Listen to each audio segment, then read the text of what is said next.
Heading: સાહજિક એટલે વગર મહેનતે. પુરુષાર્થ ના હોય એ સાહજિક. આ ચોર ચોરી કરે છે એ સાહજિક કહેવાય. ચોર ચોરી કરતી વખતે મહી જે પુરુષાર્થ ચાલતો હોય એટલે પછી પેલું પરિણામ સાહજિક ના કહેવાય ને? દાદાશ્રી: ના, તોય એ સાહજિક કહેવાય. ચોર ચોરી છોડી દે એનું નામ પુરુષાર્થ કહેવાય. છીંક ખાવી એ સાહજિક નથી, એ કુદરતી હાજત છે. Page number 436. પ્રશ્નકર્તા: એ સમજાવો ને જરા. દાદાશ્રી: સાહજિક એટલે મન કહે એ પ્રમાણે ચાલવું એ સાહજિક. પોતાને વિચારવાનું કશું નહીં, પોતાને મહેનત કશું કરવાની નહીં, પુરુષાર્થ નહીં. ગાડું જ્યાં જાય ત્યાં જવા દેવું, તેનું નામ સાહજિક. સાહજિક એટલે મહેનત કશું નહીં, એની મેળે થયા જ કરે. પ્રશ્નકર્તા: આ મનના કયા પ્રમાણે ચાલે તો સાહજિક? એટલે આ પેલી અજાગૃત અવસ્થામાં, અજ્ઞદશામાં સાહજિક હોય છે એ રીતની સાહજિકતા? દાદાશ્રી: હા, તે સાહજિક કહેવાય. સાહજિકમાં પુરુષાર્થી ના હોય, ભમરડા જ હોય. અને જ્ઞાન થયા પછી સાહજિક તે પરમાત્મા કહેવાય. એટલે આ ચોર ચોરી અજ્ઞાન દશાની સાહજિકતાની વાત છે કે એકાકાર જ હોય.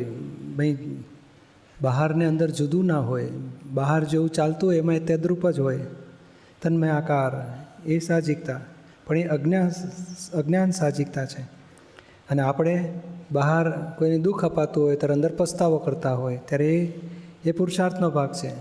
અને પછી અંદર અને બહાર સાહજિક બહાર ચાલ્યા કરતું હોય ને અંદર દખલ ના હોય ત્યારે એ અંદરની સાહજિકતાવાળું એ જ્ઞાન પછીની સાહજિકતા એ પરમાત્મા દશામાં પહોંચાડે. દીપુભાઈ, એમાં કીધું પરિણામમાં વિતરાગતા રાખવી. હા, એટલે રાગદ્વેષ ના થવા દેવા. અને એ જ રીતે કહે છે કે ડિસ્ચાર્જમાં રાગદ્વેષ ના થવા દેવા, એ સહજતા. તો એટલે આ સહજતા અને વિતરાગતામાં આમાં બંને સિચ્યુએશન એક જ લાગે છે. તો સહજતા અને વિતરાગતામાં ડિફરન્શિએટ ક્યાં થાય છે? એ ડિફરન્શિએટ આ શું છે કે રાગદ્વેષ ખલાસ થાય એટલે વિતરાગ થયો કહેવાય, અને દખલ બંધ થઈ એટલે સહજ થયો કહેવાય. એટલે એક જ જેમ જ્યારે હવે વિતરાગ થયો એટલે પ્રેમ સ્વરૂપ થયો કહેવાય, પ્રેમ સ્વરૂપ થયો એટલે કરુણા. એ બધાય છેલ્લી કક્ષાની દશાના લક્ષણો છે, એટલે લક્ષણો છે. પણ એનું આના આધારે ખબર પડે. રાગદ્વેષ નથી કરતો તો સહજ થઈ ગયો એવું ના કહેવાય. રાગદ્વેષ નથી કરતો એટલે વિતરાગ થઈ ગયો કે છે. દખલ નથી કરતો એટલે કે વિતરાગ થઈ ગયો, ના દખલ નથી કરતો એટલે સહજ થઈ ગયો કે. એકની એક જ વાત છે, પણ અપેક્ષા એ કહેવા માગે છે. એ કેવા પરિણામ ખલાસ થઈ ગયા એટલે આ દશા ઉત્પન્ન થઈ એને. અને બીજું એક જે પેલું હતું ને કે પોતાનાથી પેલું જે ભૂલ થાય તો પછી પોતે જે નિશ્ચય કરે છે એટલે ડખાથી કાઢે છે. તો એ જે પોતાનું સેટિંગ છે એનાથી આગળનું સેટિંગ હોઈ શકે? હા, પછી શું છે, પછી વર્તમાનમાં રહે, એ જે બને છે એને જોયા કરે. કોઈને દુઃખ આપનારું ના હોય, એનું ભાગાકાર ક્યાં સુધી કરવો પડે છે? કોઈકને દુઃખ થાય એવું હોય તો ભાઈ તું પ્રતિક્રમણ કર. પછી એ પેલું ડિસ્ચાર્જ સહજ વાણી વિચાર વર્તન ચાલ્યા કરતા હોય, પોતે જોનાર જાણનાર હોય એટલે એક પોતગલને જોયા કરે. પછી એ દખલ વગરનું ચાલ્યા કરે. પછી એ રિપેર કરવા જેવું લાગતું નથી, કારણ અજ્ઞાન માન્યતા, ડિસ્ચાર્જ અહંકાર, દખલ કરનારો ભાગ જતો રહ્યો. એટલે અત્યારે તો કેવું પોતાને એવું લાગે છે ને કે મારાથી ડખો થઈ ગયો માટે હવે આ ના થવું જોઈએ. અને એનાથી આગળ પછી જ્ઞાની કે એમને એવું હોય જ નહીં કે આ ડખો થયો એવું લાગે જ નહીં. એટલે બહુ પછી ના કીધું ટપકા હોય, 1000 પ્રસંગમાં એકાદમાં ડખો જેવું હોય, બાકીને તો બધું વિજ્ઞાન થઈ ગયું છે ને ખુલ્લું એમની પાસે, એટલે દખલ કરવા જેવું પછી લેતું જ નથી. દખલ તો શું છે, એની અપેક્ષા છે, એને ધાર્યું કરવું છે, કંઈક સંસારી જોઈએ છે, મોહ પૂરા કરવા છે એટલે દખલ કરે છે. ના કીધું ભજીયા ભાવે છે એને, એટલે ભજીયા ખરેખર તો પૂરણ થઈને ગલન થવાનું હતું, એ ડિસ્ચાર્જ થવા આવ્યું હતું કે બહુ ભાવે, હા ફરી બનાવજો કે છે, તું રેસીપી લખી લાગ, આપણે આવતી વખતે બનાવજે કે છે, શીખી લે માસી પાસેથી કે છે. એટલે એ દખલ કહેવાય, અને એને સુખ લાગે છે, ભાવે છે, ગમે છે. હેડિંગ સહજતા ત્યાં ઉડે કાર્યકારણ. સહજતા એટલે શું કે આ પાંદડું હોય ને તે પાંદડાને પવન આમથી ઉડાડે તો આમ ઉડાડે ને પેલી બાજુ પવન ઉડાડે તો પાછું આમ ઉડે. પવન આમથી ઉડાડે તો આમ ઉડે, પેલી બાજુ પવન ઉડાડે તો પેલી બાજુ આમ ઉડે.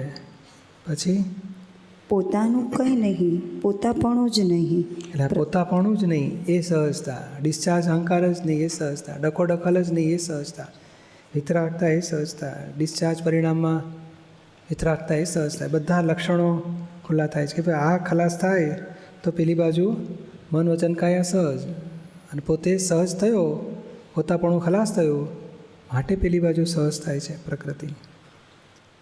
પ્રશ્ન કરતા તો પછી ટૂંકમાં અહંકાર શૂન્ય જે કર્મ છે એ જ સહજ છે એમ? દાદાશ્રી: હા, એ જ સહજ. પ્રશ્ન કરતા તો સહજ વર્તનમાં એ શું છે?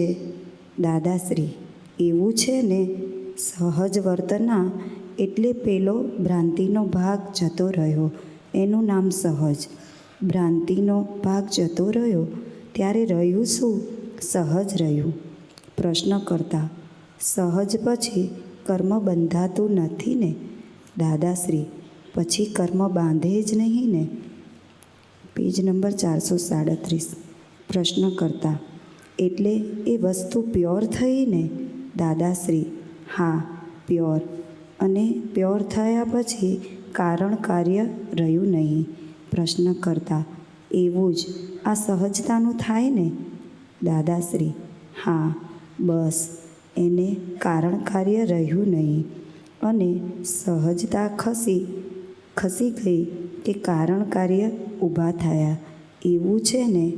આ જ્ઞાન પછી ચાર્જમાં તમે સહજ છો અને ડિસ્ચાર્જમાં અસહજ છો, કારણ કે પાછલા જે કોઝિસ થયેલા છે ને એના પરિણામ બાકી છે, તેમાં અસહજ થઈ જવાય છે.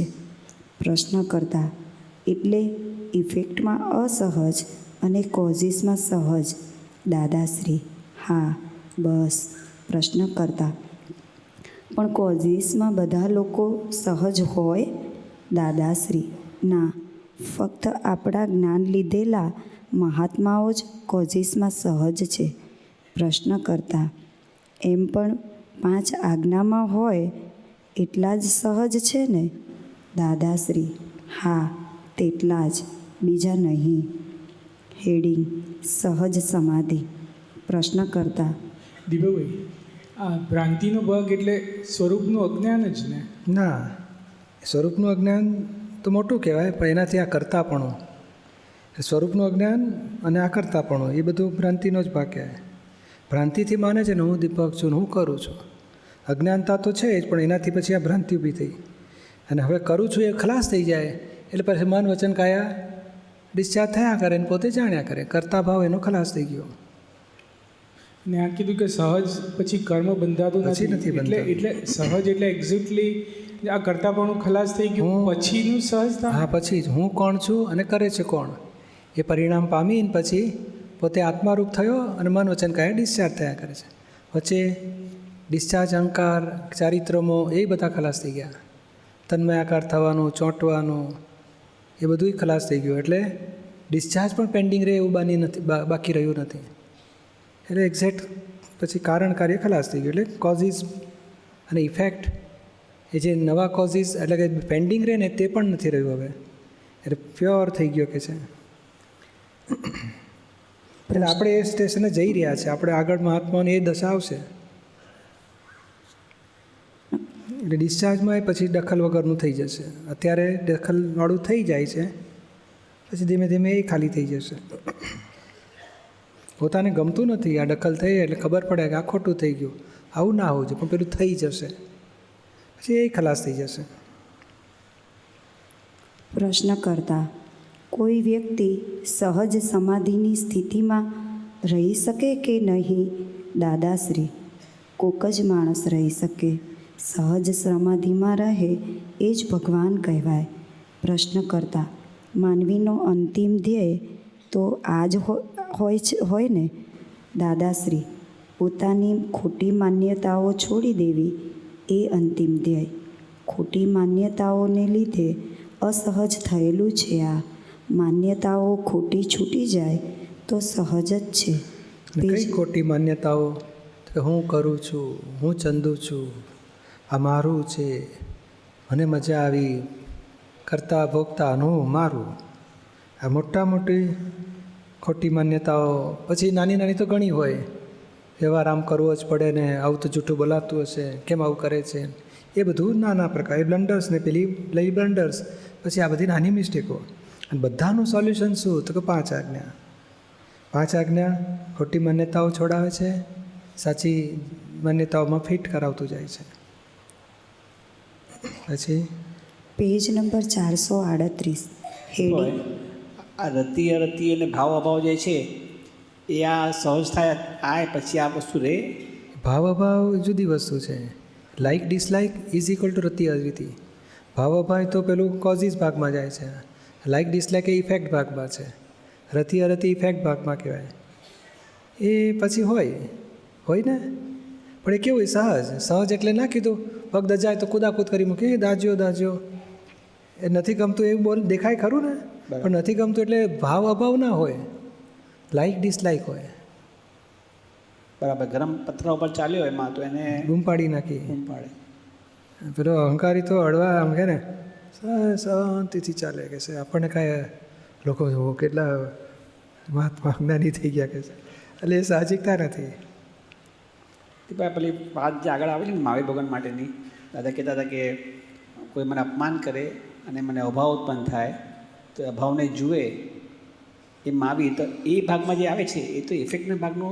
હા એ ખરું, પણ એ અભાવ અપેક્ષા એ છે.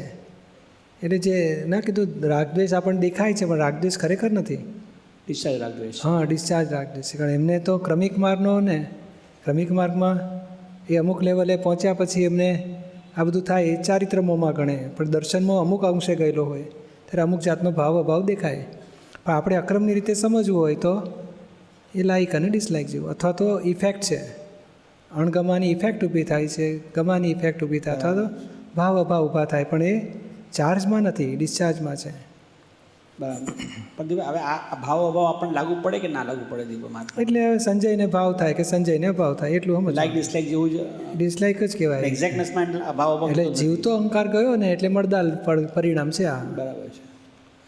અને દીપા અહીંયા જે કહે છે કે આ જે આ તમારું આ કારણ અને કાર્યવાળું છે, તો કોઝિસમાં મારું જે સૂક્ષ્મતમ અહંકાર જે છે એ ગયું મારું, એટલે હું સહજ થયો ત્યાં. એટલે મને આગળમાં આવી ગયો, એટલે સમજમાં બેસે છે. આપણે વાક્ય આવ્યું આપણને એટલે શુદ્ધાત્મા સમજમાં આપણને. એનું કારણ આ છે કે ભાઈ અક્રમમાં જે મૂળ દ્રષ્ટિ બદલાઈ ગઈ. બરાબર. એટલે હવે આ દ્રષ્ટિ બદલાયા પછી આ બધું ભાવકર્મ ડિસ્ચાર્જ, દ્રવ્યકર્મ ડિસ્ચાર્જ, નો કર્મ ડિસ્ચાર્જ. દ્રષ્ટિ બદલાયાથી એ તો ક્રમિકમાં ભાવકર્મથી ચાર્જ થાય. દ્રષ્ટિ બદલાયેલી નથી માટે ઇવન પ્રતિક્રમણ કરે ને ક્રમિકમાં તો પુણ્ય બંધાય ને. અને આપણે દ્રષ્ટિ બદલાઈ છે તો આ પ્રતિક્રમણ એ ડિસ્ચાર્જ, અતિક્રમણ એ ડિસ્ચાર્જ ને એને ભાગવા માટે પ્રતિક્રમણ, એ બે નિકાલી બાબત થઈ ગઈ. ચાર્જ ના થાય નવું કર્મ. અને આ મારું કાર્ય ગયું, કારણ તો ગયા મારા, પણ કાર્યમાં સૂક્ષ્મતર ગયું તો આપણે કાર્ય ગયું કહેવાય છે. આપણે આમાં નહીં આવે આમાં ના, કાર્ય શબ્દ જુદું છે. કારણ એટલે શું? કોઝિસ ભાગ ઉડ્યો. હવે એટલે ઇફેક્ટ અને કોઝિસ એવા બે શબ્દ વાપરવા જાય છે. ઇફેક્ટમાં બધું દેખાય છે, કરે છે ને બધું. ઇફેક્ટમાં દખલે ઊભી થઈ જાય છે હજુ ચારિત્રમો રૂપે. પણ ચાર્જ કરતા ભાવ ઉડી ગયો આખો, એટલે કારણ ઉડી ગયું. માટે આ ઇફેક્ટ છે, પણ એ નિર્જરા થતી ખલાસ થઈ જશે. એને આપણે સૂક્ષ્મતમ રૂપે ગયું કહી શકીએ આપણે એને દીપભાઈ. કોઝ એ જ ને, એટલે જ ને ગયું. સૂક્ષ્મતમ મારું જશે તો પછી મારું કારણવાળું પણ જતું રહેશે. શું કહ્યું? મારું સૂક્ષ્મતમ ગયું એટલે મારું કોઝિસ રૂપે ગયું કહેવાય. અને મારું ઇફેક્ટ રૂપે ક્યારે ગયું કહેવાય? તો કે મારું સહજતા આવે તો મારું સૂક્ષ્મતર ગયું તો મારું આ ઇફેક્ટ રૂપે ગયું કહેવાય ને. તો પછી એટલે ઇફેક્ટ શબ્દ લાવવાની જરૂર જ નથી. ચાર્જ ઉડી ગયો, હવે ડિસ્ચાર્જ રહ્યું છે, ડિસ્ચાર્જમાં દખલ થાય છે, એ ચારિત્રમય સૂક્ષ્મતર ખલાસ થશે, દખલે બંધ થશે, પછી સહજ. બરાબર. સૂક્ષ્મતર ખલાસ થયું તો મારું આ આવે. સૂક્ષ્મતર ખલાસ થશે, દખલ બંધ થઈ જશે. આ ડિસ્ચાર્જ અહંકાર સૂક્ષ્મતરને લાગુ પડે છે. પોતાપણું, બરાબર છે. તન્મય આકારપણું, ચારિત્રમો. હવે એટલે ખોટી માન્યતાઓનું હજુ બ્લન્ડર્સ તૂટ્યું એટલે સૂક્ષ્મતમ ઉડ્યો. હા, મિસ્ટેક રૂપે રહ્યો છે એટલે સૂક્ષ્મતર રહ્યો છે. મિસ્ટેક ભાગ આખો જે છે એ સૂક્ષ્મતરને લાગુ પડે છે. આખો મિસ્ટેક ભાગ આખો સૂક્ષ્મતરને લાગુ પડે છે. હા, હવે મિસ્ટેકો બધી એમાં પડેલી છે. એમાં એટલે કે ને પેલી દખલ કરનારી બુદ્ધિ, બરાબર છે. ભોગવટો લાવનારો અહંકાર, એ બધું એમાં છે. અચ્છા. એટલે સૂક્ષ્મતર એટલે શું કહે છે? આજે પોતાપણું, બરાબર. બાપપણું, બધું પણાપણી છે ને એ બધું એમાં જાય. બરાબર. એ તન્મયાકાર દેહમાં અંતસ્કરણ છે ને, બાહ્યકરણમાં તન્મયાકાર હોય એ તો સ્વાભાવિક છે. જી. આ સૂક્ષ્મતર તન્મયાકાર થાય છે, એ ભાગ આપણે ચોખ્ખો કરવો છે. બરાબર છે. અને ત્યાં મારો પુરુષાર્થ રહેલો છે. ત્યાં આપણો એટલે 5 આજ્ઞારૂપી અથવા તો પ્રજ્ઞાની ચેતવણી ત્યાં છે કે તું પેલામાં ના જઈશ, તું આમાં આવરાવ. બરાબર. અને એ ઓછું થાય એ પેલું 97 થશે અને આપણું 3 થશે, પેલું 96 થશે, આપણું 4 થશે. ઓકે. એમ વધતું વધતું પેલું ઘટતું જશે. પેલો રહેશે અંતસ્કરણ અને સૂક્ષ્મ બધું રહેશે. બરાબર. અંતસ્કરણ ને બાહ્યકરણ રહેશે અને આ સૂક્ષ્મતર એ ધીમે ધીમે ઓગળ્યા કરતો હોય છે. અને એ ઓગળ્યું ને એટલે પેલું પોતાપણું ખલાસ થયું એટલે પછી સહજ. રતિભાઈ દાદા કહે છે કે બ્લન્ડર્સ અમે તમારા કાઢી આપ્યા, મિસ્ટેક્સ તમારે કાઢવાના છે, એટલે આખો આ જે સૂક્ષ્મતાનો ભાગ જે છે એ ત્યાં આપણું હવે 5 આજ્ઞારૂપી પુરુષાર્થ ત્યાં વાપરવાનો છે. પછી દીપા દાદા પણ એવું પણ કહે છે કે અમારું પોતાપણું ગયું છે પણ અમારું ચારિત્રમો રહ્યો છે. એ દાદા આપણે કહે છે ચારિત્રમો એટલે શું છે? લોકો પૂછે ને કે કેમ વીંટી પહેરો છો, કેમ કપડાં પહેરો દેહ છો, રૂપે બનાવેલું છે. એટલે એ ચારિત્રમો જ કહેવાય. પણ ચારિત્રમોમાં એ ચોખ્ખું કહે છે અમારા ચારિત્રમોમાં અમને મોહ નથી રહ્યો. મોહ વગર કપડાં કાઢી નાખે તો અમને ફરક પડતો નથી, બરાબર. મીઠી ઉપાડી જાય તો અમને કંઈ ફરક પડતો નથી. એટલું બધું છૂટા પડી એ ગયા. આમ પણ કેવું કહેવાય દીપા? આ તો ભાષામાં પૂછે ને સાહેબ, કોઈ સાહેબ તમે આ કેમ પહેરો છો, તો કે અમારા ચારિત્રમો છે. એટલે સમજી પણ જાય કે ના બરોબર છે. પણ ખરેખર ચારિત્રમો ને એમનું ડિસ્ચાર્જ જ છે એવું. ચારિત્રમો હોય ક્ષીણમો કહેવાય એમને, ક્ષીણમો દશામાં આવી ગયા. છતાંય આ થાળીમાં બેસીને ખાવું પડે, ટેબલ ખુરશી પર, ગાડીમાં ફરવું પડે, એટલે બધા ચારિત્રમોના ભાગમાં જાય. એટલે બધું બરોબર છે, આપણે બહુ ચૂથવું નથી એને. અને દીપા પોતાપણું 100% ગયું કે પોતાપણું તો આપણે 100% સૂક્ષ્મતર ભાગ આખો ક્લાસ થઈ ગયો આખો. દાદાનો, દાદા માટે પૂછે છે ને? હા, તમારા દાદા દાદા માટે તો ગયો જ કહેવાય. એટલે જ આ બધું વિજ્ઞાન ત્યારે જ ખુલ્લું થઈ શકે ને, કોઈ આવરણ હોય તો અધૂરું રહેત. દીપાભાઈ 356 ડિગ્રી પર દાદા ભગવાન છે, તો 356 ડિગ્રી પર પોતાપણું ગયું કે એ 345 જ્ઞાની પદ આવે ત્યારે પોતાપણું ગયું કહેવાય? નહીં, એટલે એક જ્ઞાની પદ આવે એટલે પોતાપણું ત્યાંથી સ્પષ્ટ વેદન થાય છે, એટલે પોતાપણું ગયું જ કહેવાય. પણ પોતાપણું કેવું છે કે આવું દખલ કરનારું ના હોય. હજુ અંદર હજુ કહે ને કે એ સ્પષ્ટ અનુભવ થયા પછી પણ હજુ એ એટલે કહે ને કે પેલું ટપકા જેવું રહેલું હોય, એ ડિસ્ચાર્જ અહંકાર ટપકા જેવો હોય, એ પણ દેખતાની સાથે ખરી પડે આખો. એમ કરતાં કરતાં ઉપરની ડિગ્રી આવે, 355 સુધી પહોંચે, 360. જ્ઞાની પદ 345 પોતાપણું ગયું કહેવાય કે ના કહેવાય દીપા? ગયું કહેવાય ને, ગયું કહેવાય. તો જ એને સ્પષ્ટ વેદન થાય છે ને એને તો જ સ્પષ્ટ વેદન થાય. તો જ આ વ્યવસ્થિત જેટલું સમજાય ને એવું કહે છે કે જે અમુક કહે ને કે પોતાપણું ખલાસ થઈ ગયું આખું. એટલે ઘણું બધું આ બાજુ અનુભવ દશા પ્રગટ થઈ ગઈ આખી. આમાં આગળ કહે છે ને કે ભાઈ ચાર્જમાં કોઝિસમાં સહજ હોય અને પછી કોઝિસમાં 5 આજ્ઞા આપણને આપણે ડિસ્ચાર્જમાં અસહજ હોય, ઇફેક્ટમાં અસહજ ને કોઝિસમાં સહજ. અને એ જ્ઞાન લીધેલા મહાત્માઓ માટે વાત છે. એટલે આપણે સમજીએ કે ભાઈ 5 આજ્ઞા એ કોઝ આપણો છે. હવે એ પુરુષાર્થ નહીં, એ સહજ કેવી રીતે કહેવાય? કારણ કે આગળ પણ કહે છે કે ભાઈ આમાં ચોરી ના કરવા દે ત્યાં એ પુરુષાર્થ છે, ને ચોરી થઈ જાય એ સહજતા છે. હા, આમાં જ્ઞાન 5 પછી આજ્ઞા રહેવું એ પુરુષાર્થ એ પુરુષાર્થ કહેવાય છે. હા, તો પછી સહજ કેવી રીતે હા, એ સહજ એટલે કઈ અપેક્ષા એ કહે છે કે આજે કે ને પોતાને એને જ્ઞાન થયું છે કે હું આ છું, કરતા હું નથી, એટલે સહજ થયું કહેવાય પોતે. એટલે આ મન વચન કાયની આ ક્રિયામાં મારે કરવા પણ નથી, એટલે સહજ થઈ ગયો. અને ડિસ્ચાર્જમાં સહજ કોને કહેવાય? તો એ દખલવાળો ભાગ ખલાસ થઈ ગયો એટલે ડિસ્ચાર્જમાં એ સહજ થઈ ગયો. પછી ખરેખર મન વચન કાયાને સહજ કરવાના નથી, એ ખરેખર સહજ જ છે. જેમ રીલ ઉકલે છે ને એમ ભમરડો ઉકલ્યા જ કરે છે. આ દખલ છે આપણી, એટલે આપણે ઊંચો કરીએ, આ બાજુ ખસે ભમરડો, આમ ઊંચો કરે તો આમ ખસે, એવું આપણી આ દખલ છે. અને દખલ એ કહે ને કે કાર્યની એટલે કારણ ખલાસ થઈ ગયું છે આપણું દખલ કરવાનું. હજુ કાર્યમાં એટલે કે ઇફેક્ટ ભાગમાં આપણી દખલ થઈ જાય છે. હવે એ પણ ડિસ્ચાર્જ દખલ ખલાસ થશે પછી એક્ઝેક્ટ મન વચન કાયા સહજ. અને એ સહજતા નથી દેખાતી, અસહજ દેખાય છે વાણી વિચાર વર્તન, એ આપણી અસહજતાનો ફોટો છે. અને આપણામાં ડિસ્ચાર્જ અહંકારની દખલ છે. ડિસ્ચાર્જ અહંકારનું કરતાપણું કહો કે મારાપણું કહો કે રાગ દ્વેષ કહો કે હું પણ કહો ના, આગળ કે છે ને સહજ એટલે શું, તો આ બધો ડિસ્ચાર્જમાં હું ક્યાંય છું જ નહીં એ ભાન એવું એને વર્ત્યા કરતું હોય તો સહજ. પછી કરતાપણાનું આવે છે, ડિસ્ચાર્જમાં હું કરતો જ નથી, એનું નામ સહજ. એ તો દીપભાઈ એમાં તો સમજાય જ જાય છે કે ભાઈ એ બરાબર, પણ જે જ્ઞાન ચાર્જમાં સહજ છે ને એનો જરા પ્રશ્ન પૂછતો હતો કે ચાર્જમાં ચાર્જ આપણા માટે મહાત્માઓ માટે 5 આજ્ઞા ચાર્જ થઈ અને એ તો આપણો પુરુષાર્થ છે એમાં સહજ કઈ રીતે એમ જસ્ટ સમજ કે પછી દાદા માટે 5 આજ્ઞા વર્તે છે એટલે એ રીતે સહજ કે ના, એમ નહીં.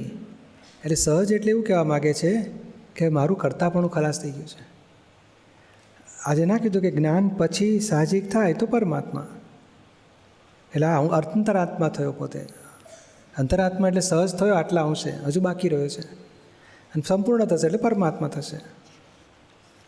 અને એ સાહજિકતા એટલે શું, દખલ વગરની સ્થિતિ, અહંકાર વગરની સ્થિતિ. અહંકાર ખલાસ થઈ ગયો એટલે સાહજિક. કોઈ જીવતો અહંકાર ખલાસ થઈ ગયો માટે સાહજિક કહેવાય છે. એટલે ચાર્જમાં આપણે આવે પછી ચાર્જમાં સહજ કહે છે ને, ચાર્જમાં સહજ એટલે ચાર્જમાં શબ્દ એ કે છે ભાઈ હવે કોઝિસ પડતા નથી એને, ડિસ્ચાર્જ રહ્યું છે પણ ડિસ્ચાર્જમાં દખલવાળું ડિસ્ચાર્જ છે એ પણ ખલાસ થશે એટલે પછી સહજ ડિસ્ચાર્જ. દીપકભાઈ, અહીંયા આવ્યું ને કે બરું મારતી વખતે કરુણાના આંસુ હતા અને કાઢતી વખતે વેદનાના આંસુ હતા. તો એ દાદાજીને દેખાયું કે દેખાયું જ ને. એટલે હવે એ વખતે તો કોઈ નહોતું ને ભગવાન પાસે. તો પણ એ જ્ઞાનીને એ બધું સમજી શકે ને, એ બધું એક સહાયક જ્ઞાન હતું એમનું, એટલે બધું આરપાર દેખાય. એ ભરત રાજાને પેલી રાણીઓ પજવતી હશે તો કેવી સ્થિતિ હોય ને એ અહીંયા દેખાયા કરે એમને. ભરત રાજા તો મોક્ષે ગયા, લાખો વર્ષો પહેલાં બન્યું હોય તોય આજે દેખાય એમને. એટલે આ બધું સમજી શકે કે આ જેના દર્શનથી કલ્યાણ થાય એને આ કાનમાં બરું ઠોકવાનો વખત આવ્યો એટલે કરુણા ઊભી થઈ. પછી આ ખેંચ્યું એટલે બધું ફાડીને કાઢે ને કાનમાંથી, તો તે પછી વેદના ઊભી થઈ તો એના આંસુ નીકળ્યા. હેડિંગ કરો ત્યાં આત્મજ્ઞાન નહીં. આ હમણાં એક ભાઈએ વાત કરી હતી, કરો કરો કહેતા હતા ને, એ આત્મા માટે કે આત્મજ્ઞાન માટે કહે છે કરો? એટલે એ જે કરો કહે છે ને, પણ એ આત્મજ્ઞાન કરોડો અવતારે પામે નહીં. આત્મજ્ઞાન સહજ છે, એ સહજ સ્થિતિ ઉત્પન્ન થાય છે. એટલે સહજ અને કરો એને ને બેને આદિ વેર ખરું કે નહીં? હું યોગ કરું છું ને, હું મંત્ર કરું છું ને, હું ધ્યાન કરું છું ને, હું મૌનની કરું છું ને, હું સાધના કરું છું ને, તપસ્યા કરું છું ને, તપ કરું છું. એ તપ બધું કંઈ પણ કરું છું ત્યાં અહંકાર છે, અને અહંકાર છે ત્યાં આત્મજ્ઞાન થઈ ના શકે. જીવતો અહંકાર છે, પાછું કરવું જ છે મારે. સહજ અવસ્થા કરવાથી પ્રાપ્ત ન થાય. એ તો જ્ઞાની પુરુષની આમ કૃપા વરસે કે સહજ થયો તો દાહડો વળ્યો. જે લોકો એમ કહે છે કે આમ કરો ને તેમ કરો, એ સહજ અવસ્થાથી વિરુદ્ધ કરાવડાવે છે. સંસારમાં કર્મો બાંધવાની સ્થિતિ જ એ છે. ઉલટા કર્મો વધારે બંધાય. સંસારમાં કંઈ પણ કરવું એ આત્મ સ્વભાવની વિરુદ્ધ છે, માટે એ આત્માનો વિરોધી છે. હવે કરનારા મનમાં ખુશ થાય કે મેં આમ કર્યું ને તેમ કર્યું, રખડી મરવાનું કર્યું. એટલે બહુ મોટું રહસ્ય ખુલ્લું કરે છે મોક્ષ માર્ગનું. અને એ ક્રમિકમાં કરવા પણ હોય છે જ. આટલું તપ કરો, આટલું ત્યાગ કરો, ને એ જ શાસ્ત્રો આપણી પાસે છે. એટલે આગળની વાત રહસ્ય અકબંધ રહ્યું છે. જ્યારે આવા જ્ઞાની હોય ને, અનુભવી જ્ઞાની, ત્યારે જ્ઞાન પણ એવું આપ્યું અને કરવાપણામાંથી છોડાવ્યા. અને અને જે વાસ્તવિકતા ખુલ્લી કરી ભાઈ આ કરતા ભાવ એ જ સંસારમાં બંધનનું કારણ છે. એનાથી જ કર્મ બંધાય છે, એનાથી જ ચાર ગતિમાં ભટકે છે. કરતા ભાવ છૂટશે તો ગમે તેવું કરશે તોય કર્મ નહીં બંધાય. અર્જુનને લડાઈ લડતાંય કર્મ ના બંધાય, ભરત ચક્રવર્તી હોવા છતાંય કર્મ ના બંધાયો. એટલે આ કહે ને કે અંદરના ભાવથી કર્મ બંધાય છે, કરતા ભાવથી, ક્રિયાઓથી નહીં. અને એ કરવાનું શીખવાડે છે કે મેં કર્યું, અને ઉલટાનું કરનારા ખુશ થાય ને કરાવનારાય ખુશ થાય કે આટલી તપસ્યા કરાવી, આટલું ત્યાગ કરાવ્યો. એટલે કરનાર અને કરાવનાર બેઉને નુકસાન થાય. એટલે આ તો મૂળ અધ્યાત્મ દ્રષ્ટિએ, તત્વદ્રષ્ટિની આ વાત છે. આખી વ્યવહારમાં જે ચાલે છે તો ચાલશે જ, એને ખોટું કહેવાય નહીં ને એમને એમ ચાલે છે. પણ આ અધ્યાત્મ દ્રષ્ટિએ સમજવું હોય તો છેલ્લામાં છેલ્લી હકીકત ખુલ્લી કરે છે દાદા. એટલે માણસે વિવેકથી સમજવું જોઈએ, વહેલું ઉઠવું જોઈએ, પોસિબલ થાય તો 4, 4:30 પછી જે છે તે સમજી કરીને જે બન્યું એ સાચું નિશ્ચય રાખવાનો, છતાં જે બન્યું તે સાચું. પછી એમ પકડ નહીં પકડવાની, કરાંજવાનું નહીં. વિતરાગોનો માર્ગ કરાંજવાનો ન હોય. કરાંજવું એટલે પરાણે જોર કરીને કરવું એમ. વિતરાગોનો માર્ગ સહજતાનો છે. હવે જો કેવું હોય તો કેવી રીતે કહેવાય? આટલું તપ કરો, આટલું છોડી દો, એમ નહીં. આ છોડવા જેવી વસ્તુ એટલે ઉપદેશાત્મક વાત હોય. હવે આ ઉઠો તો સારું, પછી એ પેલો નક્કી કરે કે હા મારે ઉઠવું છે. તોય થયું તો સાચું, ના થયું તો રહ્યું. આમ જોર મારીને પરાણે કરવું એ સાચો રસ્તો નથી. કે છે એ જ્ઞાન આપો, એ જ્ઞાન પરિણામ પામશે ત્યારે ઓટોમેટિક. જેમ સિગરેટ પીતો હોય કોઈ માણસ તો તું સિગરેટ છોડી દે, પેલો કે બસ હું આજથી છોડી દઉં છું, એ સાચો રસ્તો નથી. સાચો રસ્તો કેવો છે? તને ગમે છે આ સિગરેટ પીવું? તો કે ના, તો તું રોજ પસ્તાવો લે છે, આ ખોટું છે, આવું ના હોવું છે. કરતાં કરતાં એક દાડો ખરી પડશે. પણ સિગરેટ પીએ છે એને છોડી દેવું કેવું એક અહંકાર છે, અને પીવામાં વાંધો નથી એ બીજી જાતનો અહંકાર છે. પીવાય છે સિગરેટ, અંદર પસ્તાવો લે છે, એ સમજણ બદલવાનો પુરુષાર્થ એ સાચો માર્ગ છે આખો. પેલું બહાર પછી રૂપક, જે ઊંધી અજ્ઞાન માન્યતાથી રૂપક આવ્યું છે, અજ્ઞાન જાગૃતિથી રૂપક છૂટી જશે, ધીમે ધીમે ખરી પડશે. એટલે માણસે કાં તો સહજ કાં તો કરાજવું બે જ હોય. તે આ કરાજતા જોયેલા મેં લોકોને. તમે નહીં જોયા હોય કરાજતા? કાં તો કરાજવું કાં તો સહજ હોય. આ તો તમને ભેગા થયા ને તે બધાએ કરાજે.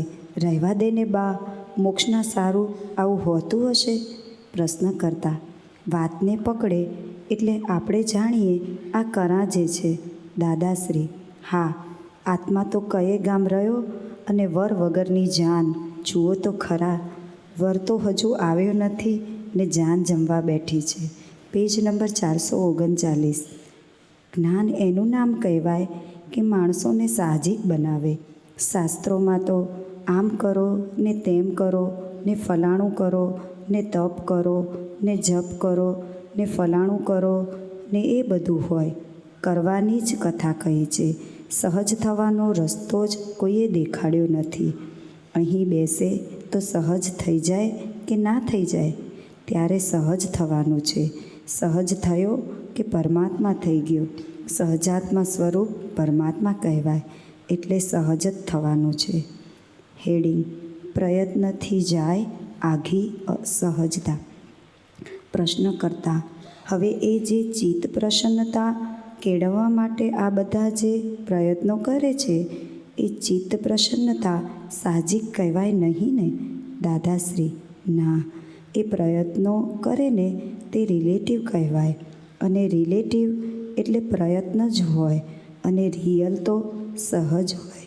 સહજ જોવું હોય તો મારી પાસે હોય ને પેલું રિલેટિવ હોય. કલ્પનાથી મારીને ગોઠવવું પડે. કલ્ચર્ડ લોકોને કલ્ચર્ડ ગમે છે, એટલા માટે કહું છું. પ્રશ્ન કરતા: આ દર્શન શક્તિ છે જે છે તે દર્શન મેળવવાના પ્રયાસ કરે તો આવરાઈ જાય છે. દાદાશ્રી: પ્રયાસ માત્રથી બધું ઊંધું થાય.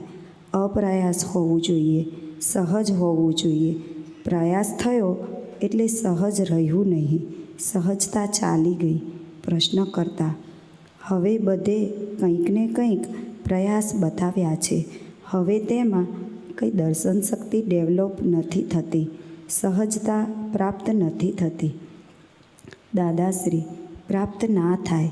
સહજ શક્તિ જુદી વસ્તુ છે, એ પ્રયત્નથી પ્રાપ્ત થાય એવી વસ્તુ નથી. પ્રયત્નથી આગીને આગી જાય છે અને સહજ શક્તિ નિર્વિકલ્પ છે. ચાલો પ્રશ્ન લેતા જઈએ. જય સચ્ચિદાનંદ. ભાવના પટેલ. બોલો. એવું હોય કે પ્રકૃતિ બહારથી નહીં ધીમી પડી જાય, એટલે એવું પૂછવા માગું છું કે આપણે ઘણા મહાત્માઓને જોયું છે કે નિરૂમા વખતના હોય, દાદા વખતના હોય, અને અમે તો આ 2006થી જ્ઞાન લીધું એટલે પછી 10 વર્ષથી જોઈએ તો પ્રકૃતિ અમારી એવી ને એવી જ લાગતી હોય. અને ઘણા મહાત્માઓને જોઈએ ને તો સાવ આમ પહેલાં સીડીઓમાંય જોયા હોય, પછી અત્યારે એને આમ પ્રત્યક્ષ જોઈએ તો એમ લાગે કે સાવ આમ ધીમા પડી ગયા હોય ને આમ એવું ડાયા ડમરા લાગે એમ એવું લાગે. એટલે એવું થવું જ જોશે પ્રકૃતિમાં બહાર એવું. એટલે કેવું, અને નિરૂમાની સીડીઓમાં જોઈએ ને તો નિરૂમા ખુમારીવાળા હોય એવું આમ દેખાયા કરે. અને નિરૂમાને આપણે આમ બધું એનું જ્ઞાનનું વર્ણન આપણે સાંભળીએ તો એમ થાય કે એની દશા કેટલી ઊંચી હશે, અને બહાર તો એમની કેટલી આમ ખુમારી વર્તન જોઈએ તો આમ કેવું આમ બધું.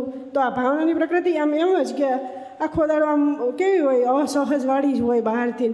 એટલે ઓલું શું થાય છે કે ઓલી બીક લાગે કે બહાર બધાએ શું કહે કે હવે વર્તનમાં તો સુધારો આવતો નથી, શું દાદા ભગવાનમાં જાઓ છો, એવું બધું બહારથી એવા આક્ષેપો આવ્યા જ કરતા હોય એવું. એટલે આપણને બીક લાગે કે આ દાદા ભગવાનને વગોયવા કરે છે આ પ્રકૃતિ, તો કેમ હજી આમાં પેલું થવું જોઈએ, એવું જરૂરી છે. એ લોકો કોને કે તમને કે ભાવનાબેન? એટલે એમ કે ભાવનાને કે ભલે તમારે કહેવાનું ભાવનાબેન ડાયા થાવ, એટલે એ તો બહુ જ કીધા જ કરે ભાવના કહેવાનું. અને પછી કચાસ માટે શક્તિ માગવાની, ભૂલચૂક માટે પ્રતિક્રમણ કરાવવાના. બહુ દુઃખી આપણે નહીં થવાનું. ના, દુઃખી તો જરાય ન થાય.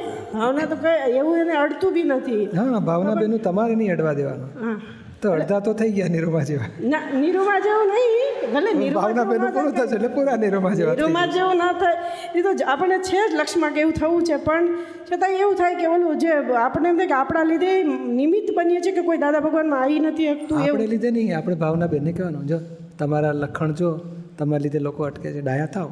ના, એવું જ થાય, કહેવાનું આપણે ધીમેથી. એવું જ થાય. થોડું પછી ધમધમાઈને પ્રતિક્રમણ કરાવવાના, કોને કોને દુઃખ પહોંચાડ્યા, સમજાય ને? એટલે વૈજ્ઞાનિક રસ્તેથી જઈશું ને તો પરિણામ આપણને જોઈએ એવું મળશે. નહીં તો આ થોડા ભોગવટા મિક્સચરમાં રહ્યા કરીશું આપણે. એટલે ભોગવટા એ ના હોય કે લોકો પામે. આમ તો એમ કહે કે જગત કલ્યાણને પેલો બોલ્યા કરે, પણ આ જે પ્રકૃતિને જુએ ને બધા બહાર જુએ ને તો રિલેટિવમાં બધે જાય તો આમ આપણને ટોણા મારે કે જય સચ્ચિદાનંદ એવું કરીને આપણને આમ બોલે કે આમ. એટલે એમ કહે કે તમે સુધરતા છો ને એમ, આને એનું કહેવાનો મતલબ આપણે સમજીએ. જે બાબતમાં લોકોને સુધરતા નથી એવું લાગે છે, કંઈક એને દુઃખ પહોંચે છે માટે ને. ના, દુઃખ નહીં, પણ એ આમ ઓલું ઘરનું વાતાવરણ જોતા ને હવે તો 3 મહિનાથી તો અહીંયા આવી ગયા એટલે લોકોને એમ થઈ ગયું કે ઓહો ખરેખર આ ફેરફાર થાય એવું છે એમ. હવે લોકોને બધું થવા માંડ્યું. બસ તો પછી ચાલો. ટૂંકી વાત આટલી છે કે આપણા નિમિત્તે એને જે ઊંધું પડતું હોય તે આપણી કયો ઊંધો વ્યવહાર એને દેખાય છે એના પ્રતિકોણ પ્રત્યાખ્યાન કરવાના. ટૂંકી વાત. જય સચ્ચિદ. હેલો, જય સચ્ચિદાનંદ પૂજ્યશ્રી. નિખિલ.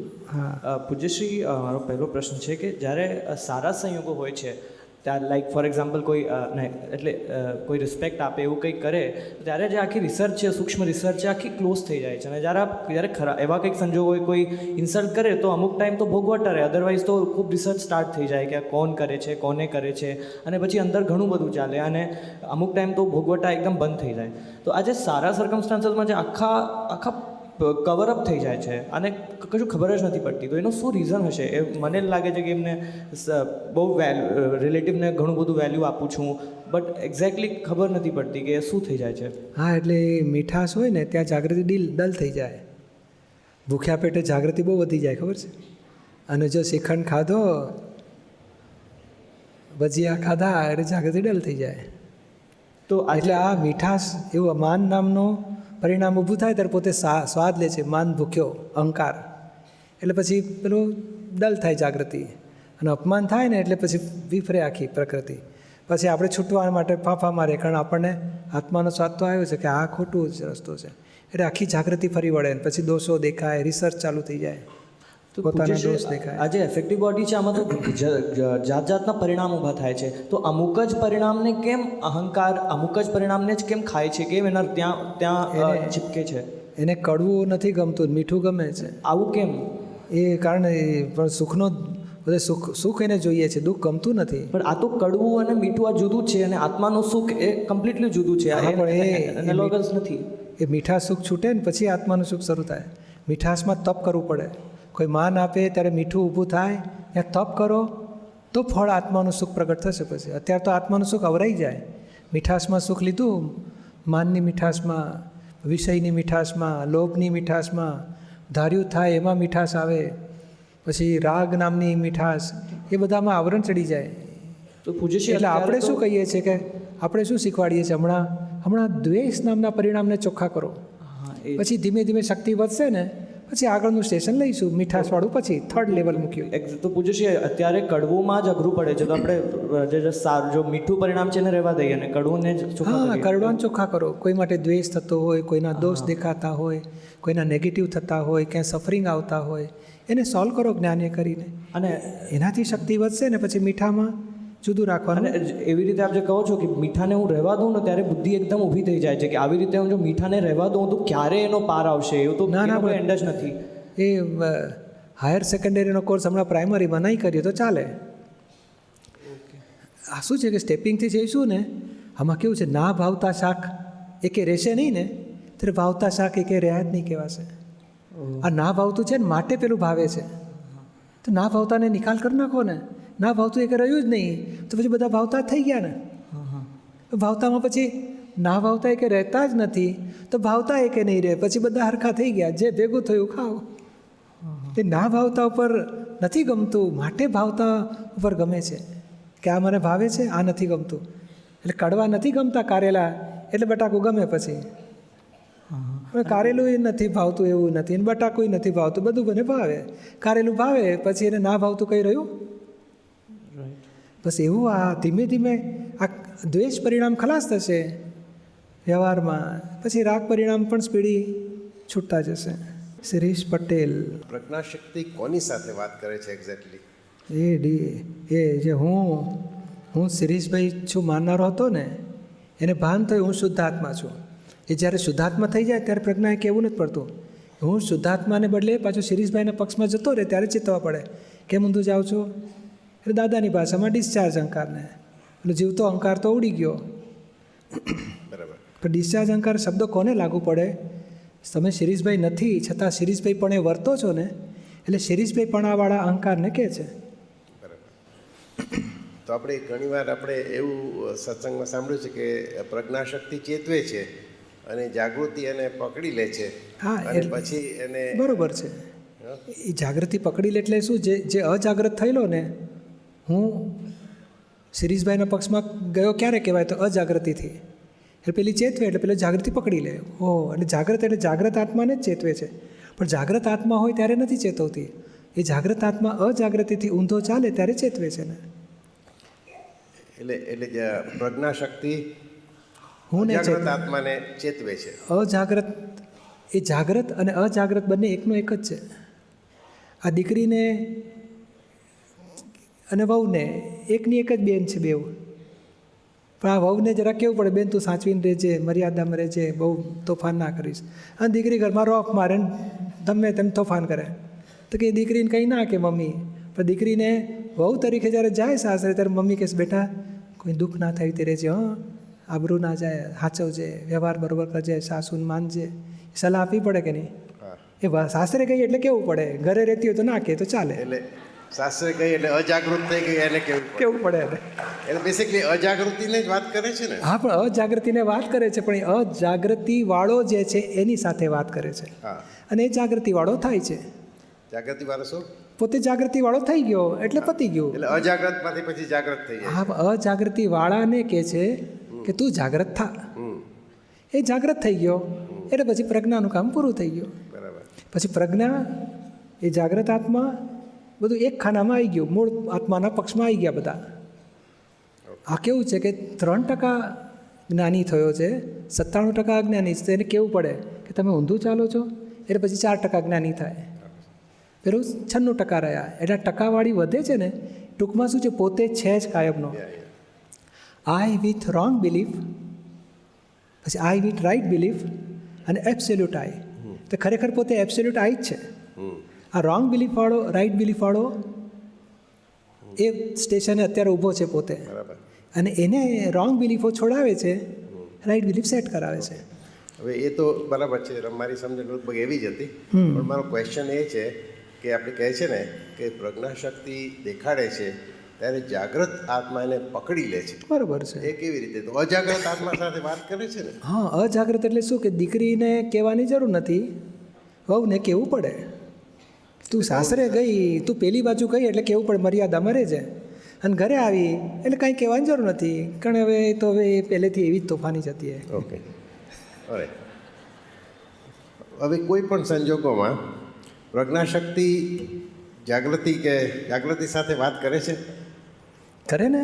એને એ જાગૃતિને અહંકાર આવી જાય કે લગભગ મને સરસ રહેશે, તો કે ભાઈ રે બાપ, ઉતર નીચે, હજુ આપણે ઘણું બાકી છે, મૂળ સ્વરૂપ બાકી છે આપણું. તો અજાગ્રત વાળો જેવો બોલે ને, અજાગ્રત વાળો ના, જાગ્રત વાળો એટલે શું છે કે એને જો કંઈક, કારણ એની પાસે 15% જાગૃતિ છે, 85% અજાગૃતિ છે, એટલે એમાંથી કંઈક જો એને ચડ્યું તો પેલી ચેતવે પાછી, પણ એનું સાંભળે તો. એટલે અજાગ્રતને કહો ને વાંધો નહીં, તમે બરોબર છો કે 85% વાળાને ચેતવે છે. 85% વાળાને, જેમ શેઠ એકનો એક જ છે, એની પાસે 20 લાખની મૂડી છે અને 2 લાખનું દેવું છે, તો 2 લાખનું દેવું ઓછું કરાવવા માટે કહેવું પડે કે તું દેવાદાર થયો છે, તું ભરપાઈ કર. પણ મૂડીવાળા 20 લાખવાળા શેઠને કેવું ના, પણ 20 લાખનો અને 2 લાખવાળો એકનો એક જ છે મોહ. બરાબર. હવે દીપકભાઈ, આજે ઘણા શબ્દ વપરાય છે, પણ આઈ થિંક તે બધા રિફરિંગ ટુ આપણે જે અજાગૃતિ છે કે પોતાપણું છે, કે તો આ બધા શબ્દ લગભગ સરખા છે કે આપણે મિસ્ટેક વાળો જે છે, કે પછી પોતાપણું વાળો છો, કે પણા વાળો છે, કે રોંગ માન્યતાનું પૂતળું છે, કે એટલે એમાં 2 ભાગ પડે છે, એક અજ્ઞાન અને એક બિલીફો. અજ્ઞાન અને બિલીફ. એટલે બિલીફવાળા ભાગમાં પછી ફક્ત રાઈટ બિલીફ બેઠી છે, પણ હજુ અજ્ઞાન, માન્યતાઓ અને અભિપ્રાયો, અને હજુ પાછું એટલે આમાં કહે ને બધું એક ખાનામાં જાય. પોતાપણું કહો, સૂક્ષ્મતર અહંકાર કહો, પછી બુદ્ધિ, દખલ કરનારી બુદ્ધિ કહો, ચારિત્ર મોહ કહો, તન્મયાકારપણું કહો, એ બધું એક ખાનામાં જાય. એટલે રાઈટ બિલીફ બેઠા પછી હજુ રાઈટ જ્ઞાન નથી થયું, એટલે અનુભવ કક્ષા નથી આવી. રાઈટ જ્ઞાન થતાં સુધી આ પોતાપણું ઊભું રહેશે, અને પોતાપણુંથી આગળ પછી કહે ને કે પેલું એટલે પતિપણું, બાપપણું, બધું પણ આવી ગયા એમાં. પણ એ બધા એ અજ્ઞાનથી ઊભા થયેલા પરિણામો છે. એટલે હવે એને જ્ઞાને કરીને, 5 આજ્ઞાએ કરીને પાછું ફેરવવાનો છે. હવે ક્લેરિફિકેશન, જ્ઞાન પછી જે ડખા થાય છે એ બધા ડિસ્ચાર્જ ડખા જ છે ને. હા, એ જે કોઝિસમાં હતા એ ઇફેક્ટમાં આવે છે, પણ એ ઇફેક્ટમાં આવવાનું કારણ શું?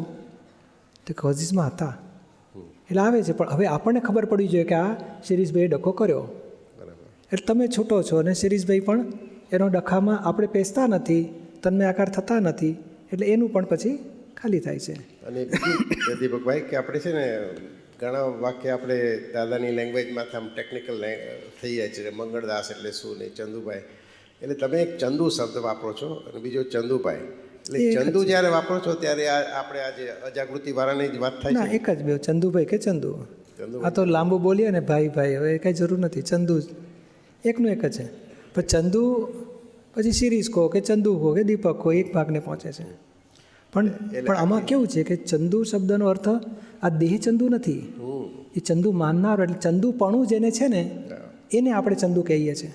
એટલે આ શિરીષ જે કહીએ કે શિરીષ, ત્યારે તમે શિરીષ દેહને નથી કહેતા, પણ હું શિરીષ માનનારાને શિરીષ તરીકે વ્યવહાર કરીએ છીએ. શિરીષ કેમ ઊંધું કર્યું, પ્રતિક્રમણ કર, ત્યારે હું ને કહીએ છીએ. એટલે આ શું છે કે બધા શબ્દોમાં જુદું જુદું આવે, પણ સમજવાનું છે કે અહીંયા પહોંચે છે, હું ને પહોંચે છે. પણ આપણે જ્યારે આપણે જે લેંગ્વેજ આપણી જે છે રિલેટિવ વ્યૂ પોઈન્ટથી હું શિરીષ છું, તો એમાં તો આખો શિરીષ આવી જાય છે ને, નોટ ઓનલી ધ માન્યતા બટ બોડી મંગળદાસ પણ અંદર આવી જાય છે, right? હા, એ આવે ખરું, પણ તોય એ કહે ને કે સિરીઝમાં આજે કહે ને કે ફિઝિકલ બોડીને કંઈ કહેવા નથી સિરીઝ તરીકે. પેલો જે સ્વીકારે છે સિરીઝ શબ્દ આવે ને એટલે કોણ સ્વીકારે? કાન સ્વીકારતું નથી, બુદ્ધિ સ્વીકારતી નહીં, અહંકાર સ્વીકારે છે. અને અહંકારે પાછો કયો તો કે સૂક્ષ્મતર લેવલવાળો. હા, એટલે એ જ ને, એ જ હું કહું છું કે આજે તમે I have notice in your language, તમે જ્યારે જે સૂક્ષ્મ તરની વાત કરો છો ને ત્યારે તમે ચંદુ શબ્દ વાપરો છો, અને જનરલી ચંદુ આપણે એ બે ને નહીં. એટલે આ તો હવે છે ને, હવે દેહને હું ફિઝિકલ શબ્દ વાપરીશ. એટલે દાદાની વાતમાં ક્લિયર મળે છે કે આ ફિઝિકલ છે, આ ચંદુ છે. હા, એ ફિઝિકલ એટલે દેહ, મન વચન કાયા બધું ફિઝિકલમાં મૂકી દીધું આપણે. પછી હું ચંદુ છું માનનારો અહંકાર, એ સૂક્ષ્મતર. કે નથી કહેતા ચંદુનું મન શું વિચારે છે તમે જુઓ, ચંદુની બુદ્ધિ શું કામ કરે છે એને તમે જુઓ, ચંદુનો અહંકાર શું ડખો કરે છે એને તમે જુઓ, ચંદુનું અંતસ્કરણ કેવી રીતે કામ કરે છે એને તમે જુઓ. એટલે ચંદુના મન વચન કાયા બુદ્ધિ ચિત્ત અહંકાર, એટલે એનો માલિક ચંદુ થયો. બરાબર. અને ચંદુ એટલે ચંદુભાઈ જે શબ્દ વાપરે, એમાં બે જુદા નથી પાડ્યા. આ તો અત્યારે મને તમે કહ્યું ત્યારે જ ટ્રાય થયો કે આવા બે બોલાય છે મારાથી. મારી દ્રષ્ટિમાં એક જ છે કે ચંદુભાઈ કે ચંદુ એક જ. અને હું ચંદુ માનતા હતા એ સૂક્ષ્મતમ અહંકાર હતો. હવે એ છૂટ્યો અને જાગ્રત આત્મા એટલે હું શુદ્ધ આત્મા થયો. હવે આ ચંદુ તરીકેનો સૂક્ષ્મતર ભાગ રહ્યો છે ચંદુપણાનો. એ ચંદુપણો શબ્દ વાપરીશું એક્ઝેક્ટલી, એટલે વધારે ક્લિયર થશે. ચંદુપણા તરીકે જે પોતે વર્તે છે એ ભાગને આપણે ચોખ્ખો કરી રહ્યા છીએ. ઓકે, એટલે એ જ હું કહેતો હતો. આઈ થિંક તમે ક્લેરિફાય કર્યું કે ચંદુ મીન્સ ચંદુપણું. હા, ચંદુપણું અને એ સૂક્ષ્મતર, એ સૂક્ષ્મતર અહંકાર. બરાબર. એટલે પોતે રાઈટ બિલીફ બેઠી કરી, પણ હજુ જ્ઞાનમાં કચાશ છે નહીં, જાગૃતિમાં કચાશ છે. એટલે એ હવે પ્રજ્ઞા એને ચેતવે છે, એટલે પાછું ફરે છે પોતે. બરાબર. જય સચ્ચિદાનંદ. જય સચ્ચિદાનંદ. ચાલો સામાયિકની વાત લઈએ. સામાયિક કરવાનો કંટાળો આવતો નથી ને? આનંદ થાય છે ને? અઘરી નથી લાગતી ને? ના રે ના, આવી તો કેટલી કરી નાખી, એમાં શું અઘરું કે છે?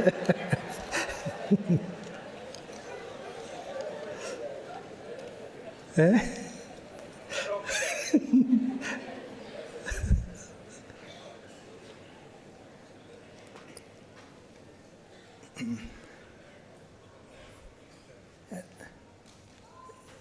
એટલે આપણે હવે જરાક આગળની સામાયિક, એટલે ઘણી બધી ડખા ઉપર તો ઘણી બધી થઈ શકે, પણ આપણે એક પેલી લઈએ કે અત્યારે આપણે આમ તો જગત નિર્દોષ છે, આપણને ખબર પડી ગઈ છે. શુદ્ધાત્મા તો ગુનો કરતો નથી, ચંદુનો ભરેલો માલ નીકળે છે, માટે નિર્દોષ જ કહેવાય. તોય બેઠા બેઠા દોષિત દેખાય કોઈ. બીજાના દોષની વાત કરીએ છીએ. હા, કોઈ દોષિત દેખાય. અને નહીં તો આ દુનિયાભરના જેમ છાપા વાંચો કે ન્યૂઝ સાંભળો ને, આણે આ બરાબર ના કર્યું, આ પાર્ટીવાળા આવું કરે છે, આ સંતો આમ કર્યું. કોના દોષ જોવાના ઊભા નહીં થતા હોય? કારણ બુદ્ધિ ખરી ને, જો આપણને ખબર છે નિર્દોષ છે, છતાંય એ ફક્ત શબ્દમાં સાંભળ્યું છે અને થોડી થોડી પ્રતીતિ બેઠી છે. હજુ પેલી બુદ્ધિ અહંકાર ઘરની વ્યક્તિઓના દોષ દેખાડે, કામ કરતા હોય તો કામ કરનારી વ્યક્તિઓના દોષ દેખાડે.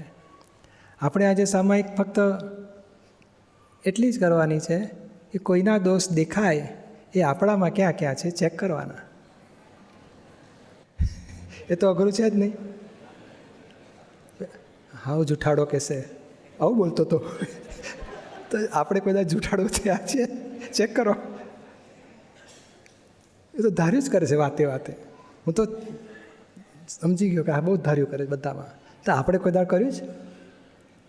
એટલે હું જ શુદ્ધાત્મા, હું દીપકમાં જોઈ દીપકને જ પૂછું કે તું કોઈ દાડ ધાર્યું કરે છે કે આ તો કેવો મોહી માણસ છે? તો કે આપણે મોહ કરેલા છે કોઈ દાડો? આ તો કે ને કે સ્વભાવથી જ આકરો, બહુ ગુસ્સાવાળો કહે છે. તો આપણે કોઈ દાડ ગુસ્સા કર્યા છે? જેટલા દોષો કોકના દેખાતા હોય ને એટલા દોષોમાં, કારણ નિયમ કેવો છે કે દોષિતને પોતે દોષવાળો હોય ને તો જ એને દોષ દેખાય બીજાનામાં. પોતે નિર્દોષ થયેલો હોય તેને નિર્દોષ જ દેખાય. તો આપણને દોષ દેખાય એટલે આપણામાં દોષ છે. અને આપણામાં દોષ કેમ ઊભા થાય? કે ક્રોધ, માન, માયા, લોભ જ પોતાના કષાયો જ સામાન્ય દોષિત દેખાડે છે. અને એને દોષિત દેખાડો છો તો પછી આપણામાં એ દોષો છે જ. ભલે 2% હોય, 12% હોય કે 80% હોય, પણ હશે તો ખરો જ. માટે આપણે આ એક અરીસાનો ઘરમાં આપણે ઉપયોગ કરતા હોઈએ છીએ ને. અરીસો કેટલો કિંમતી કે હું કેવો દેખાઉં છું એ મને જોવા મળે છે. પોતાની જાતને દેહાધ્યાસમાં છે એટલે. પણ એમાં એક કંઈ કચરો હોય કે વાળની ચોટી ઊંચી રહી ગઈ હોય, પાણી વાળી મૂકીને બેસાડે. તો કે આ ચોખ્ખો થવા માટે ઉપકારી અરીસો હોય છે કે ભૂલવાળામાંથી ભૂલ વગરના બનાવે આપણને. તો આપણને આ લોકોની ભૂલ દેખાતી હોય તો આપણે અરીસાની જેમ લાભ ઉઠાવો કે આપણામાં આવું, આપણે ભૂલવાળા હોય તો જ ભૂલ દેખાય. ને દાદાને કહે છે અમને કોઈ દોષિત ના દેખાય. હા, લોકોના ખબર પડી જાય દોષો શું છે શું, પણ દોષિત તરીકે ના જોઈએ. અમને આત્માય દેખાય, નિર્દોષ દેખાય, અને ભરેલો માલે ઓળખીએ અમે કે આનામાં માલ પડેલો છે, પણ દોષિત ના દેખાય. અને આપણને કેમ દેખાય છે કે આપણે દોષો આપણને દોષિત દેખાડે છે. એટલે આપણા દોષો જેમ જેમ ખલાસ થશે તેમ તેમ નિર્દોષ દેખાશે. એટલે સામાન્ય દોષ દેખાઈ જાય છે. આપણે નથી જોવા તોય દેખાયા કરે. સામાન્ય દોષિત જોતા હોય, એને દુઃખ આપી દેતા હોય, એને પછી એ તો બહુ ભારે કહેવાય. આ તો નથી જોવા છતાં દોષિત દેખાય છે. ત્યારે પછી આપણે જાત પર તપાસ કરો. દાદા કહે છે ને, કોઈ જૂઠું બોલતું હોય તો આપણને નથી ગમતું, તો આપણે જૂઠું બોલતા હોય એવું બનેલું ખરું? એ જ પ્રસંગ કે જૂઠું બોલે છે, ગમતું નથી, તો આપણી જીવનમાં ચેક કરો કે આપણે ક્યાં જૂઠું બોલ્યા છીએ અત્યાર સુધી. એના પ્રતિ પ્રત્યાખ્યાન કરો. ભવિષ્યમાં ક્યારેય નથી બોલવું આવું. તો આ બહુ મોટી માનવતા કહેવાશે. એક નોર્માલિટી આવી કે ભાઈ આપણને નથી ગમતું એવો વ્યવહાર બીજા સાથે આપણે ન કર્યો. ત્યારે આમ જૂઠો છે, ધાર્યું કરે છે, મોહી છે, કપટી છે, બધા દોષો સામાન્ય જોઈએ છે. અને એવા જ દોષો આપણામાં ઢગલે બંધ પડ્યા છે, એ સાફ કરવાના રહી જાય છે.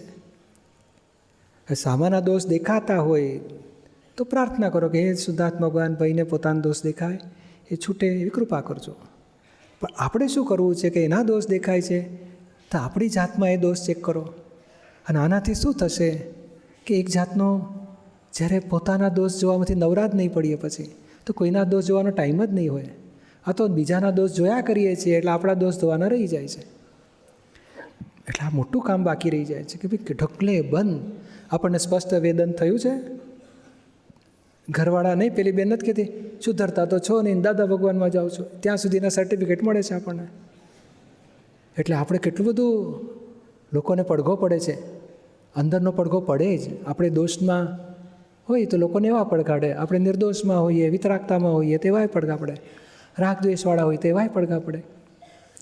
એટલે આપણે ચોખ્ખા અક્રમ વિજ્ઞાન છે, કારણ કર્મ ખપાવ્યા નથી. કર્મ એટલે ક્રિયાઓની વાત નથી. કર્મ એટલે રાગ, દ્વેષ, અહંકાર, કરતાપણો, મોહ, માન, ધાર્યું કરવું, અપેક્ષાઓ, આગ્રહો અને આક્ષેપો આપવા, ત્યાં સુધીના બધા દોષો પડેલા છે ભારે. અને એ દોષોને આપણે 5 આજ્ઞાએ કરીને, ડબલ બી ગોઠવીને, નિર્દોષના પુરાવા ગોઠવીને જુદા આપણાને જાગૃતિ રાખીને ચોખ્ખા કરી રહ્યા છીએ.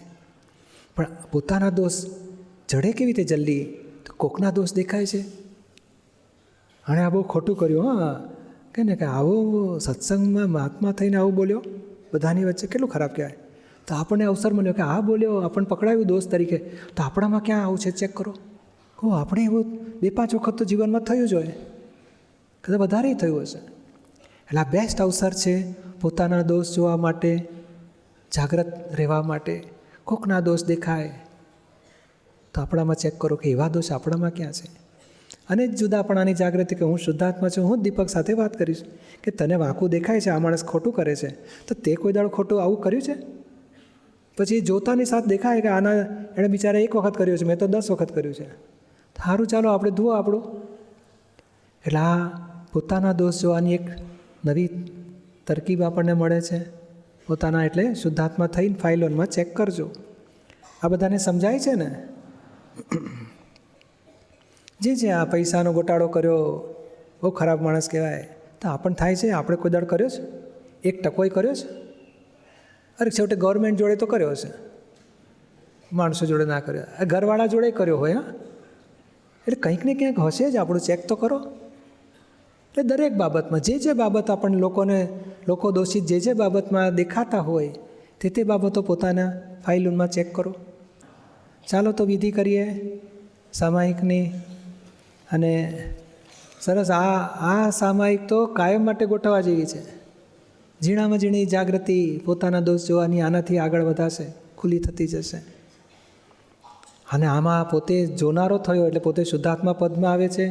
ફાઇલ 1ને દોષિત જોનારો થયો એટલે પોતે આત્મા થયો અને આ ફાઇલ 1 ચોખ્ખી થાય છે. એટલે બહુ સુંદર આ સરસ સામાયિક સમજી લેજો.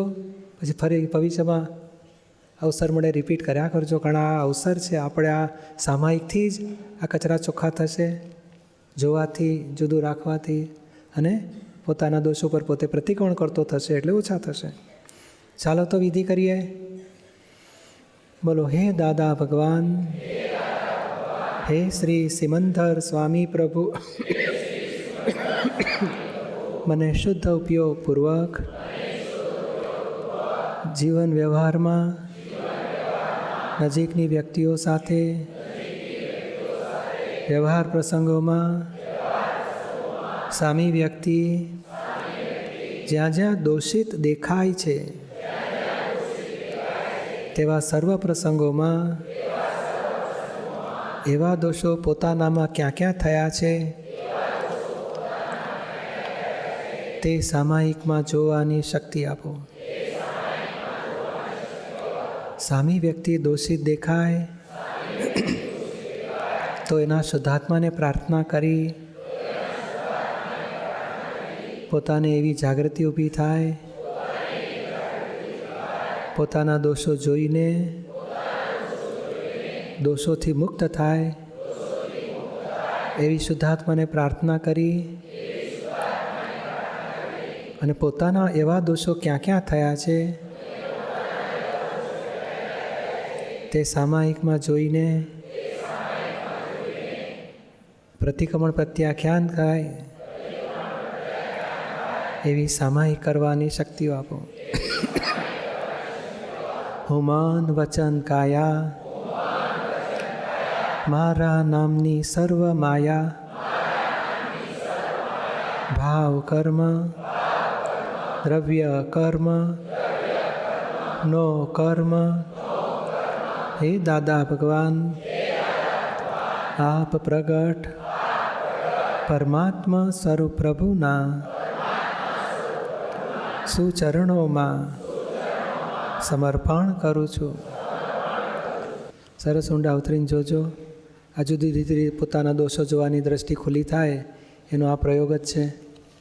ગુચાવવાનું નથી ને ભોગોટામાં રહેવા નથી, પણ જુદાપણાની જાગૃતિ રાખી ચોખ્ખું કરીશું આપણે.